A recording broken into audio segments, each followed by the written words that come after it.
مشرقی وسطی کا اہم ملک شام گزشتہ 6 برس سے بدترین درندگی کا شکار ہے۔ مارچ 2011 کے بعد سے اب تک تقریباً 1 کروڑ کے قریب شامی مہاجرین مختلف ممالک میں پناہ گزیر ہیں۔ ان مہاجرین میں سے 10 لاکھ رجسٹرڈ مہاجرین ہمسایہ ملک لبنان میں پناہ لیے ہوئے ہیں، جبکہ بعض اندازوں کے مطابق ان کی حقیقی تعداد 15 لاکھ کے قریب ہے۔ تاہم اب 6 برس بعد ان بے کس اور لاچار مہاجرین کے لیے لبنان کی زمین بھی تنگ ہو چکی ہے اور جنگ کی ہولناکیوں سے فرار ہونے والے شامی پناہ گزین واپس اپنے جنگ زدہ ملک لوٹنے پر مجبور ہو چکے ہیں۔ خبر رساں اداروں کی رپورٹس کے مطابق بدھ 12 جولائی کے روز لبنان کے شمال مشرقی سرحدی ضلع ارسال میں واقع خیمہ بستیوں سے قریب 60 شامی گھرانے سرحد کے اس پار کلمون کے علاقے میں اپنے آبائی گاؤں اسال الورد کے لیے روانہ ہو گئے ہیں۔ یہ شامی شہریوں کا دوسرا قافلہ ہے جو طے پانے والے ایک مبینہ معاہدے کے تحت اپنے وطن واپس روانہ ہوا ہے۔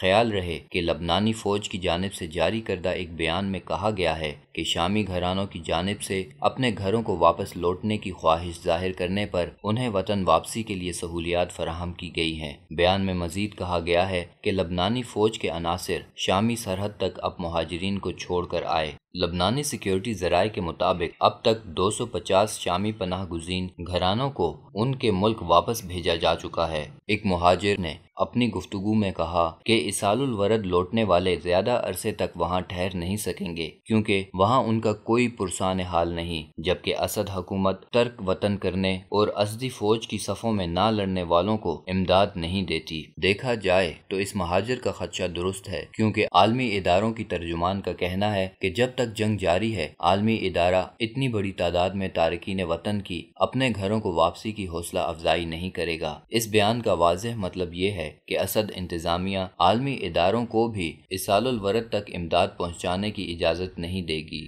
واضح رہے کہ ارسال میں مجموعی طور پر 60,000 شامی پناہ گزین ہیں اور ارسال سمیت لبنان بھر سے شامی پناہ گزینوں کی اس جبری واپسی کا عمل ایک سوچی سمجھی سازش کا حصہ ہے۔ یوں عالمی برادری کو ایک بار پھر بشار الاسد کے اقتدار کو تسلیم کرنا پڑے گا۔ اس مقصد کے لیے ایرانی پروردہ دہشت گرد تنظیم حزب اللہ لبنانی فوج کے ساتھ مل کر اپنے ملک کو شامی پناہ گزینوں کے لیے جہنم بنانے پر تلی ہوئی ہے۔ یاد رہے کہ لبنانی فوج نے 30 جون کو ارسال کے 2 مہاجر کیمپوں نور اور کاریہ پر دھاوا بول کر ایک بچی سمیت 18 شامی پناہ گزینوں کو شہید جبکہ درجنوں خیموں کو آگ لگا دی تھی۔ لبنانی فوج نے اپنے اس ظلم کو چھپانے کے لیے اسے دہشت گردوں کے خلاف کارروائی قرار دیا تھا۔ ادھر شامی حزب اختلاف اور سماجی کارکنوں نے بھی تصدیق کی ہے کہ ارسال میں پناہ گزینوں کے خلاف بڑے پیمانے پر ان پرتشدد کارروائیوں کا مقصد انہیں اپنے وطن واپس لوٹنے پر مجبور کرنا ہے، جبکہ لبنان میں جاری انسانی اور مہاجرین کے حقوق کی ان سنگین خلاف ورزیوں پر بین الاقوامی ادارے اور تنظیمیں خاموش تماشائی بنے ہوئے ہیں۔ اگرچہ لبنان کے وزیر اعظم سعد حریری اپنے ملک میں مہاجرین پر ظلم اور ان کی جبری بے دخلی کے خلاف ہیں اور اس حوالے سے تشویش کا اظہار بھی کر چکے ہیں، تاہم ملکی فوج میں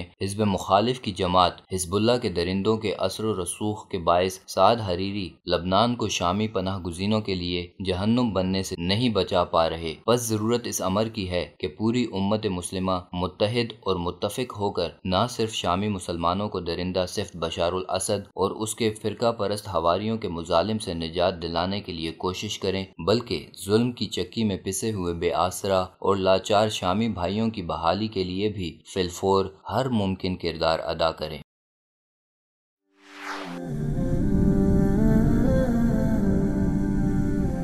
وصال اردو، حق کا راہی